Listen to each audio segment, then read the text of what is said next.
Meus queridos irmãos e irmãs, graça e paz, amém? Olha, vai ter um culto especial aqui na salinha das crianças, mas é de 6 até 6 anos, né? É de 0 a 6. E hoje quem que vai acompanhar? A irmã Silvia, a irmã Doralice vão estar acompanhando e ministrando a palavra do Senhor. Então, libere os seus pequeninos, tá bom? Tá alto? Tá muito alto? Tá ruim? Ô, Miquel.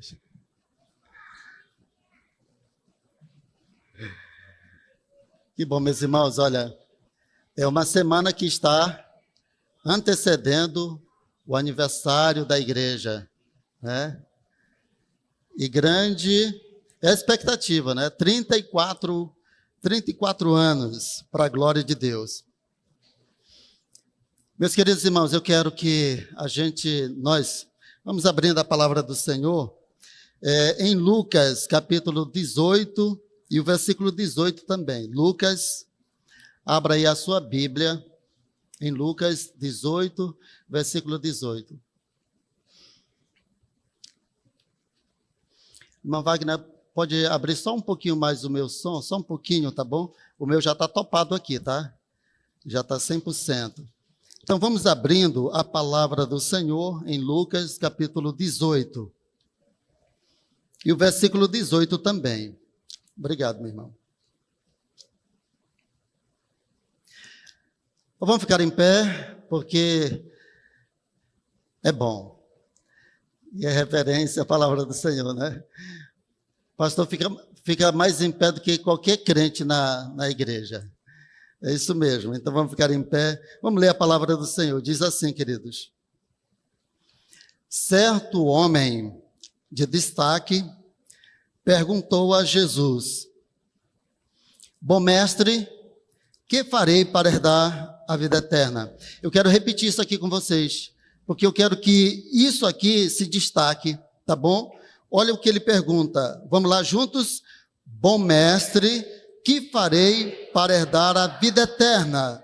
Respondeu Jesus, ou Jesus respondeu: Por que você me chama de bom?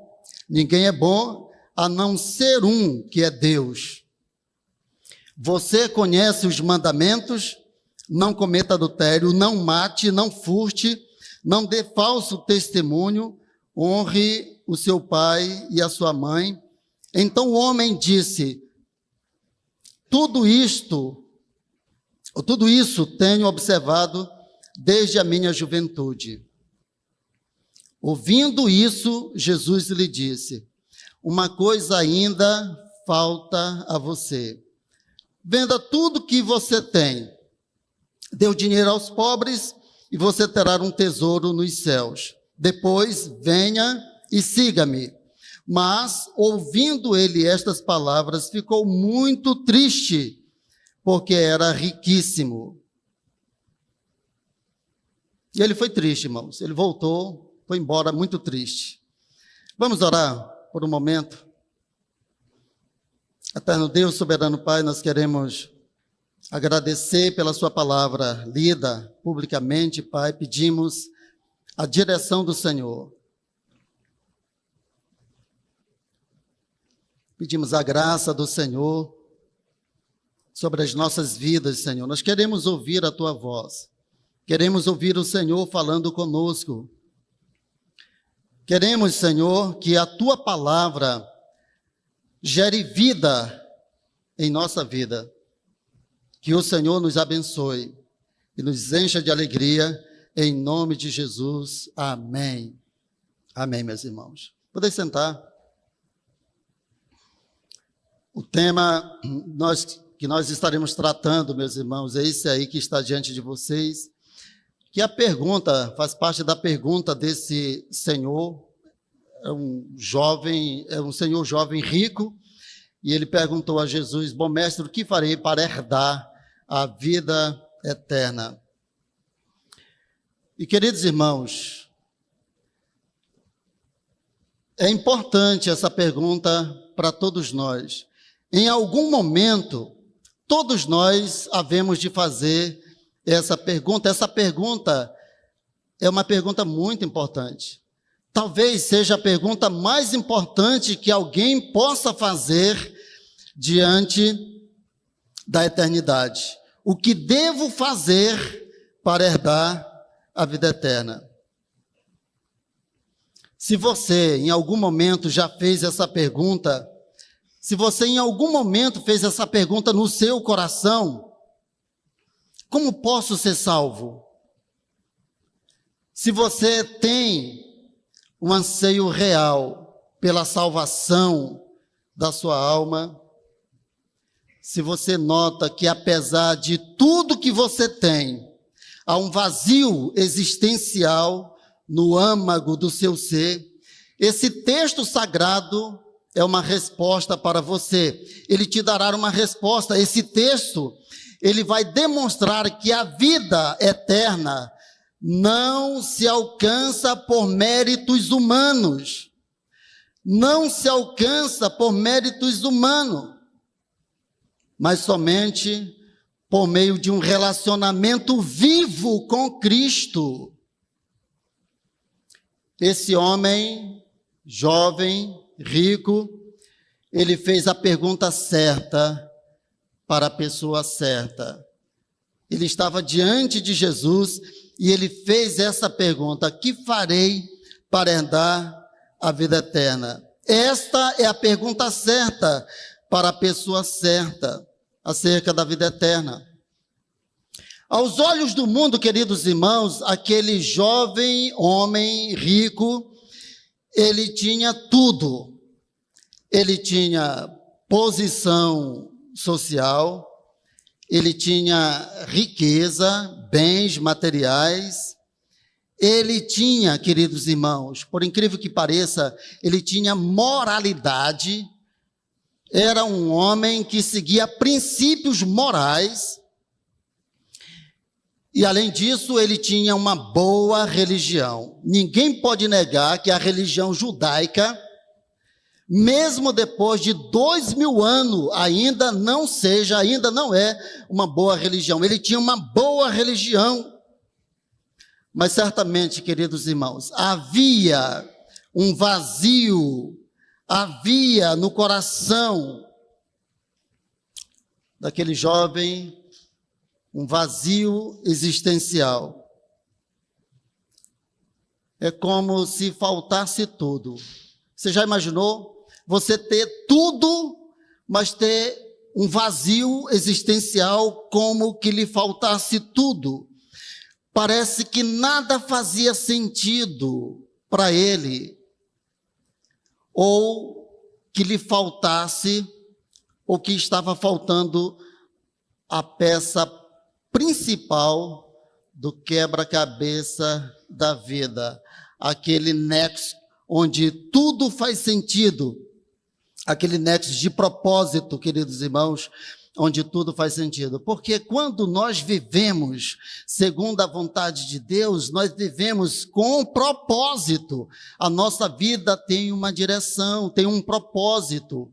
E nós temos paz no nosso coração, e nós temos alegria no Senhor, então não nos falta nada, mesmo que falte muitas coisas materiais, nós temos tudo, porque temos Cristo. Não só isso, nós sabemos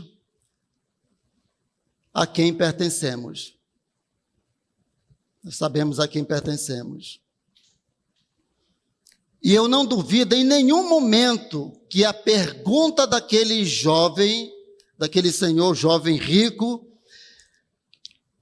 eu não duvido que não fosse uma pergunta sincera que ele fez a Jesus. Ele chega e ele diz: bom mestre, o que farei para herdar a vida eterna?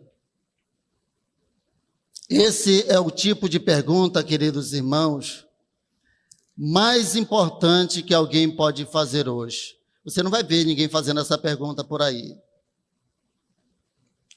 você não vai ver as pessoas procurando saber o que eu devo fazer para obter, para ter, para conseguir a vida eterna. Essa é uma pergunta muito importante para os dias de hoje.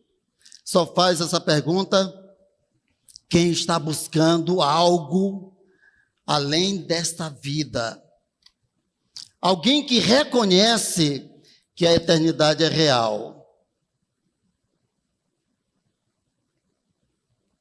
E que entende que a vida não termina quando a morte chega. Essa pergunta faz alguém que está refletindo sobre o seu destino eterno, ou melhor, sobre o destino eterno de sua alma. Ele buscava o caminho da vida eterna. Uma preocupação que foge de muitos hoje, queridos irmãos. Agora, o primeiro ponto, depois da sua pergunta, bom mestre, o que farei para herdar a vida eterna? O primeiro ponto é que Jesus aponta para os mandamentos. Jesus primeiro aponta para os mandamentos, queridos irmãos, mostrando que a lei, ela revela a santidade de Deus e a incapacidade do homem satisfazer o padrão moral da lei divina. Muita gente não entende isso. A lei divina, queridos irmãos, ela tem um padrão que nós, meros pecadores, não conseguimos alcançar. Mas ela está diante de nós para mostrar, para apontar para nós mesmos a nossa necessidade, a nossa precisão, a nossa carência. A lei de Deus, ela está como um professor apontando para todos nós que nós necessitamos desesperadamente de Cristo, de Jesus, do Salvador. Ela pode dizer, olha, eu posso te ajudar muito, mas eu sei quem pode te salvar perfeitamente. Então, ela aponta para Cristo. Aquele homem, queridos irmãos, que confrontou a Jesus, ele dizia guardar os mandamentos, mas no fundo ele não percebia a sua insuficiência. A lei, ela faz isso. Ela mostra o padrão de Deus, mas também mostra que somos pecadores e não conseguimos cumpri-la perfeitamente. Nenhum de nós, irmãos. Nenhum homem que já viveu, que já passou por esse mundo, nenhum zero, pode dizer, eu obedeci os 10 mandamentos perfeitamente. Mas um obedeceu por todos nós. Jesus obedeceu por todos nós. Por isso a Bíblia diz claramente que ele não veio para revogar a lei, mas para cumpri-la. E cumprindo a lei por nós, irmãos, ele nos faz justificados nele, no seu sangue, quando nós cremos. Queridos, a Bíblia, a palavra de Deus, diz claramente que não há um justo. Você já imaginou isso? A Bíblia diz claramente, nenhum sequer. Não há nenhum justo, nenhum sequer. E aí a Bíblia emenda, porque todos pecaram e destituídos estão da glória de Deus, estão separados da glória de Deus. A Bíblia diz que nós somos justificados em Cristo Jesus e por ele nós temos paz. Então, queridos irmãos, nós temos uma pessoa religiosa, uma pessoa que está diante de Jesus perguntando, bom mestre, o que farei para herdar a vida eterna? Um homem religioso, um homem sincero na sua religião, um homem cumpridor dos seus deveres, das suas obrigações, da sua religião, e uma pessoa que cumpria ou que seguia princípios legítimos da palavra de Deus. Mas veja, meus irmãos, a religiosidade dos homens, ela é importante até nos levar a Cristo Jesus, o único que pode nos salvar da perdição eterna. Depois disso, ela não serve para absolutamente nada, a não ser fazer das pessoas hipócritas. É verdade, irmãos. Infelizmente, a religião, ela é muito importante. A religiosidade de qualquer pessoa, ela é importante até nos levar a Cristo, que pode, e é o único que pode nos salvar da perdição eterna. Igualmente, as boas obras. As boas obras, elas também são importantes, irmãos. Nós não podemos negar. A Bíblia fala da história de um centurião, Cornélio. Esse centurião Cornélio era um romano, um gentil. Ele era um homem bom para a sociedade. Ele era uma pessoa que sabia ajudar aqueles que precisavam dele. Ele sabia estender a mão, era um homem piedoso. Ele orava, ele havia se convertido ao judaísmo. Já falamos, o judaísmo é uma boa religião, meus irmãos, até levar o sujeito aos pés de Cristo, que é o único que pode salvá-lo da perdição eterna. Mas esse homem dedicado a Deus, por meio da sua religiosidade e das suas muitas boas obras que as suas mãos faziam, um anjo de Deus apareceu para ele. Por isso que nós alegamos que é importante as boas obras, mas elas são insuficientes para salvar qualquer alma, queridos irmãos, de tal maneira que aquele anjo, era um homem, apareceu com roupas resplandecentes. Cornélio estava orando 3 horas da tarde na sua casa, na sua sala de oração, e apareceu um homem vestido de branco, roupas resplandecentes, e Cornélio ficou com muito pavor, e ele disse: não tenha medo, Cornélio. As tuas orações, observe isso, meus irmãos, era um anjo enviado do céu para orientar a Cornélio acerca da salvação. Então o anjo disse: Cornélio, as tuas orações e as tuas muitas esmolas diante da memória de Deus foram aceitas, ouvidas. Agora eu te digo, manda alguém chamar Pedro, ele vai dizer a você tudo o que você precisa saber acerca da vida eterna. E ele no mesmo dia fez isso, irmãos. Ele mandou pessoas piedosas irem atrás de Pedro, porque o anjo deu até a localização para Pedro, mesmo não tendo GPS naquela época. Ele disse exatamente aonde Pedro estava, a casa, o nome da pessoa, e foi lá que eles encontraram Pedro. E é muito interessante essa história, porque Pedro está orando e o Senhor, o Espírito Santo, diz: olha, está chegando pessoas aí, e você desce com eles, porque eu os enviei aqui. E é isso que ele faz. E quando Pedro chega na casa de Cornélio, prega a salvação pela fé no bendito nome de Jesus Cristo. E eles ouviram a palavra e eles creram. Portanto, meus irmãos, as boas obras são sim importantes, mas elas não são suficientes, ao contrário, são insuficientes para salvar qualquer alma. É uma ilusão, meus irmãos. Qualquer pessoa confiar, depositar a sua confiança nas boas obras. Qual é o preço da sua alma?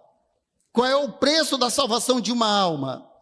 O apóstolo Pedro deixou isso muito claro quando ele escreveu na sua primeira epístola. Ele disse para os irmãos: não foi mediante coisas corruptíveis como prata e ouro que vocês foram resgatados da vida inútil que vocês foram relegados pelos pais de vocês. Os pais de vocês legaram isso a vocês. Um estilo de vida inútil, mas vocês foram resgatados pelo precioso sangue de Cristo, como de um cordeiro sem defeito e sem mácula. E Hebreus diz assim, meus irmãos: sem derramamento de sangue não há remissão de pecados. E quando o último dos profetas do Antigo Testamento vê Jesus pela primeira vez, ele diz: eis o Cordeiro de Deus que tira o pecado do mundo. Jesus é o Cordeiro sem defeito, sem mácula, que é capaz, pelo seu sangue, de salvar. E ele pagou o preço, né, irmãos? Um preço altíssimo. Nenhum de nós poderíamos pagar esse preço, é muito alto, irmãos. O preço da salvação de uma alma é caríssimo, meus irmãos, caríssimo. Nenhum de nós seria capaz de pagar esse preço. Dinheiro nenhum do mundo seria capaz de resgatar uma alma sequer.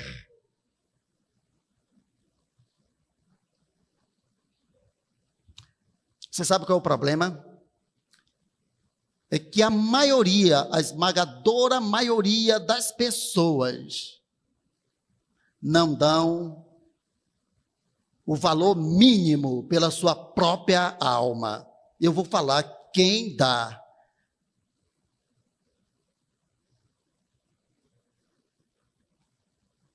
Um grande valor pela sua alma. Deus, o Criador do céu e da terra, é a pessoa mais interessada, entre todas que há no mundo, que há no universo. Deus é a pessoa mais interessada que a alma de todo e qualquer pecador se salve em Cristo Jesus.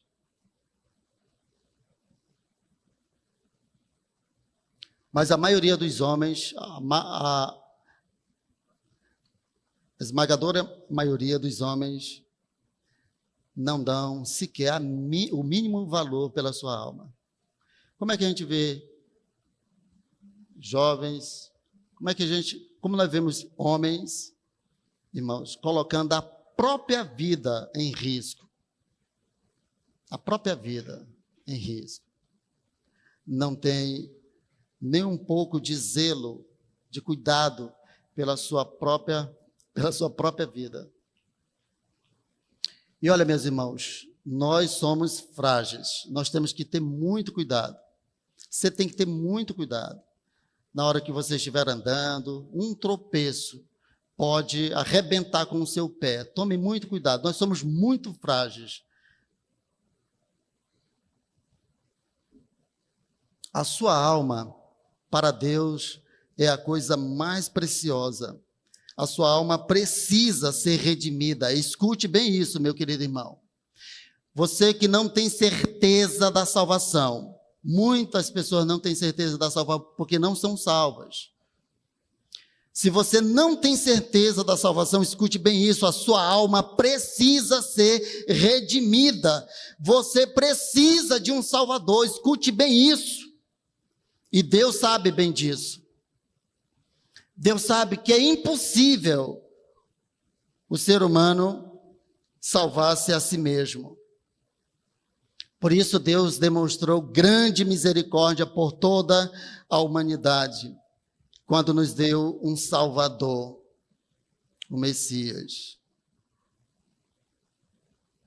Quando Jesus nasceu em Belém, irmãos, houve uma grande manifestação de anjos, apareceu uma miríade de anjos cantando, aleluia, glória a Deus. Hoje, aquele dia era um dia muito especial, porque havia nascido o Salvador de todos os homens. E os pastores que estavam pastoreando, eles viram, meus irmãos, aquela manifestação, e eles foram os primeiros a encontrar Jesus deitado na manjedoura com Maria e o seu pai adotivo José. Deus, ele demonstrou grande misericórdia e compaixão, nos dando um Salvador que soube nos amar mais do que a sua própria alma. Jesus nos amou, irmãos, mais do que a sua própria alma. Deus nos deu Jesus, seu único filho. Seu único filho. Eu fico encantado quando eu leio a história de Abraão, né? E quando Deus pede para ele dedicar Isaque, o seu único filho. Quando eu passo nessa passagem, geralmente, eu choro, porque eu sei a ternura que há no coração de um pai pelos seus filhos. E Deus pediu para ele o seu único filho e ele não negou. Até que Deus diz a Abraão: não toque no menino. Agora eu sei que você seria capaz de oferecer o seu filho, o seu único filho, em sacrifício a mim. Mas isso, irmãos, era apenas um espelho da história, porque o verdadeiro Pai que deu o seu Filho como sacrifício de redenção por toda a humanidade é o Pai Celestial, quando a Bíblia diz: porque Deus amou o mundo de tal maneira que deu o seu Filho unigênito, para que todo aquele que nele crê não pereça, mas tenha vida eterna. Porque Deus enviou o seu Filho ao mundo, não para que condenasse o mundo, mas para que o mundo fosse salvo por ele. E ele é o bom pastor. O bom pastor das ovelhas. Jesus diz: eu sou o bom pastor. O bom pastor dá a vida pelas ovelhas. Não foi isso que ele fez? Graças a Deus. Ele deu a vida por todos nós. Mas ele também é a porta da salvação. Jesus diz: eu sou a porta. Se alguém entrar por mim, será salvo. Entrará e sairá e achará pastagem. Ele também disse: eu sou o caminho, a verdade e a vida. Ninguém vem ao Pai senão por mim. Ele também disse: eu sou a luz da vida. Eu sou a luz do mundo. Quem me segue não andará nas trevas. Pelo contrário, terá a luz da vida. Mas ele também é, queridos irmãos, o pão da vida. Jesus, ele respondeu, quando os judeus perguntaram para ele quem ele disse: eu sou o pão da vida. Quem vem a mim jamais terá sede, e quem crer em mim jamais terá fome.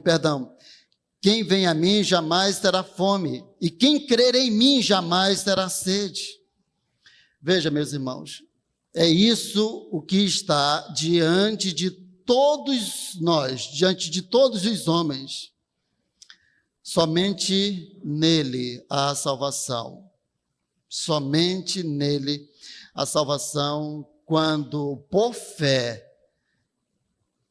seu nome é invocado. A Bíblia diz assim, olha, irmãos: e não há salvação em nenhum outro, porque debaixo do céu não existe nenhum outro nome dado entre os homens, pelo qual importa que sejamos salvos, senão o nome de Jesus. É o nome que está acima de todo nome.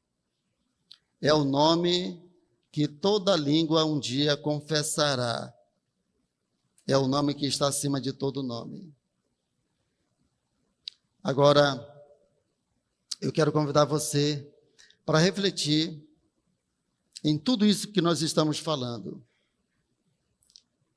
Para ter a vida eterna, queridos irmãos, é necessário colocar Cristo em primeiro lugar.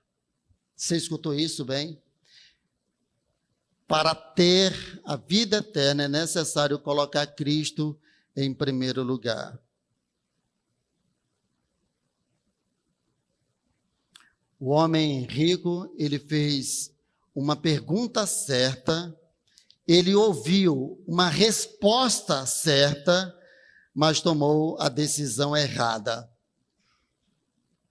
Ele saiu triste porque não estava disposto a abrir mão do que ocupava o primeiro lugar na sua vida. Então a Bíblia diz: do que adianta o homem ganhar o mundo inteiro e perder a sua alma? De que adianta uma pessoa ganhar o mundo inteiro e perder a sua alma? Ou o que dará a alguém em troca de sua alma? Meus queridos irmãos, a salvação não se compra e não se conquista por méritos humanos e nem se herda também. É um dom gratuito de Deus pela fé em Cristo Jesus. É um dom, é um presente gratuito de Deus. Ele dá para aqueles que depositam fé em Jesus. Ele concede gratuitamente. O grande preço da salvação, da tua redenção, já foi pago. O homem jovem e rico, ele foi embora triste, porque ele amava mais as suas riquezas materiais do que poderia amar a Jesus. Eu quero alertar você nesta noite. Queridos, em nome de Jesus, não deixe as vaidades deste mundo e o orgulho tomar o primeiro lugar no seu coração, porque isto afastaria a única esperança da tua salvação. Não deixe que as vaidades deste mundo, o orgulho, tomem o primeiro lugar no seu coração. Isso faria com que você se afastasse de qualquer chance de se salvar. E eu rogo também que você não saia daqui nesta noite como aquele jovem triste e vazio. Triste e vazio. Foi assim que aquele homem saiu da presença de Jesus. Ele saiu triste e vazio. Não saia daqui desta noite sem receber Jesus na sua vida como Senhor e Salvador, sem confessar Jesus como Senhor e Salvador. Receba hoje a alegria de seguir a Jesus e ter a certeza da vida eterna. Por quê, queridos? Porque o Espírito Santo, ele confirma no nosso coração de que nós somos de Deus. E a Bíblia diz também que todo aquele que invocar o nome do Senhor será salvo. Todo aquele que invocar o nome do Senhor será salvo. Agora você tem a promessa de Deus. Se você invocar o nome do Senhor Jesus, você será salvo. Você só tem que confessar a Jesus como Senhor e Salvador. Agora, não é algo ritual e mecânico, não.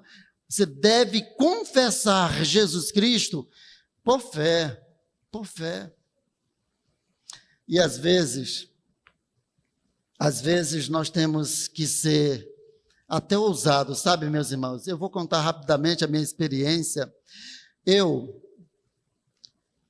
Quando recebi a Jesus como Senhor e Salvador, quando eu levantei a minha mão, quando eu confessei a Jesus como Senhor e Salvador, realmente naquele dia não foi por fé. Não foi, é verdade. Agora, irmãos, Deus, ele tem maneiras múltiplas e maravilhosas para trabalhar na vida de todas as pessoas. Naquele dia em que eu ouvi a mensagem, eu levantei a minha mão, mas naquele dia eu não fiz isso, eu não confessei a Jesus, eu fui lá na frente, mas eu não fiz isso por fé. Eu fiz isso pela insistência do pastor. É verdade. Nós somos da verdade, nós sempre temos que falar a verdade, custe o que custar, porque a verdade prevalece sempre. Então fui lá na frente, confessei a Jesus como Senhor e Salvador, mas não foi por fé não, meus irmãos, foi pela insistência do pastor. Naquela noite eu fui convencido que se eu não levantasse a minha mão, se eu não fosse lá na frente, ele iria passar umas 2 horas, mais tempo fazendo aquele apelo do que o tempo que ele teve para pregar. Irmãos, foram cerca de uns 15 minutos, e eu olhava para um lado e para o outro e dizia, eu acho que só eu sou descrente aqui, acho que todo mundo está esperando para que eu seja o crente aqui. Então, naquela noite, foi isso que aconteceu. Foi exatamente isso que aconteceu. Eu fui lá na frente, quando eu levantei minha mão, até o pastor já estava cansado, irmãos. Ele disse, graças a Deus, vem aqui à frente, meu irmão, vem aqui à frente, por favor, para nós encerrarmos aqui a celebração do culto. É verdade, até ele já estava, né? Então foi isso que aconteceu. Mas foi muito interessante, que quando eu cheguei na calçada, eu fui levado por um amigo, vizinho, eu fui levado, e aí quando eu cheguei, irmãos, era na década de 90, naquela época as pessoas tinham o costume de ficar, todo mundo ficava na calçada, ouvindo música, ouvindo histórias e contando, olhando para o céu. Era um tempo diferenciado, os anos 90. E aí quando nós chegamos lá na calçada de casa, ainda tinha muita gente na rua, eu não sei de onde e de que raio saiu a ideia do meu amigo, daquele jovem que me levou para a igreja. Ei, pessoal! Todo mundo olhou, o Miguel é crente! E aí, meu Deus, para! E não, mas é mesmo. E ali, meus irmãos, começou a minha jornada.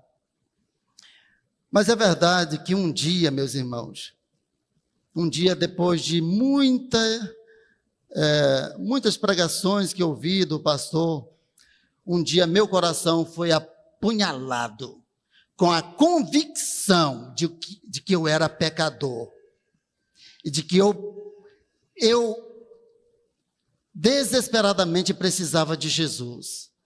Então eu sozinho em casa, eu me ajoelhei e eu comecei, irmãos, a orar e a clamar por salvação.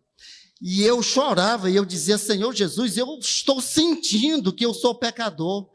E eu sei que só o Senhor é o Cristo, é o Salvador. O Senhor pode salvar a minha alma. Então foi uma experiência ímpar, uma experiência comigo mesmo, sabe, irmãos? Uma experiência com o Espírito Santo. E essa experiência que você precisa também ter. A experiência de sentir que é pecador, que você precisa desesperadamente de Jesus Cristo como teu Senhor e Salvador. Você sabia que nós não sentimos pecado? Você não sente pecado não, meu irmão, porque o pecado, ele faz parte inerente da natureza humana, você não sente. Quando você peca, é uma coisa comum. É como que fosse algo propriamente seu. Ninguém sente pecado como um raio caindo na cabeça, não. Mas ainda assim, você precisa, desesperadamente, você precisa de Jesus como Senhor e Salvador. Talvez você nunca sentirá os seus pecados, mas em saber que você é pecador, e que você não pode se salvar a si mesmo, e que Jesus foi eleito pelo Pai, foi enviado pelo Pai como teu único e suficiente Salvador. Agora você só precisa de uma coisa, você só precisa crer que Jesus é o teu único e suficiente Salvador. Você só precisa abraçar a Jesus, seguir a Jesus. É isso que Ele quer que você faça. Ele veio para os seus, mas os seus não receberam. Mas todos quanto receberam, Deus deu-lhes o poder de se tornarem filhos de Deus. A saber, os que creem no seu nome. Eu quero orar por você. Eu desejo de todo o coração que você confesse agora Jesus Cristo como o teu Senhor e como o teu Salvador. Ele é suficiente. A religião, a religiosidade, ela é boa até nos levar aos pés de Jesus. As boas obras também. A piedade é algo maravilhoso que nós precisamos. Mas tudo isso são auxílios que podem nos levar até Cristo Jesus. E o Senhor está nessa noite aqui. A Bíblia diz, a palavra do Senhor diz, olha, onde se reunirem 2 ou 3 em meu nome, eu estarei ali com vocês. E agora eu quero orar por você. Eu gostaria que você confessasse Jesus como Senhor e Salvador, por fé. Você recebesse Jesus como teu Senhor e como teu Salvador.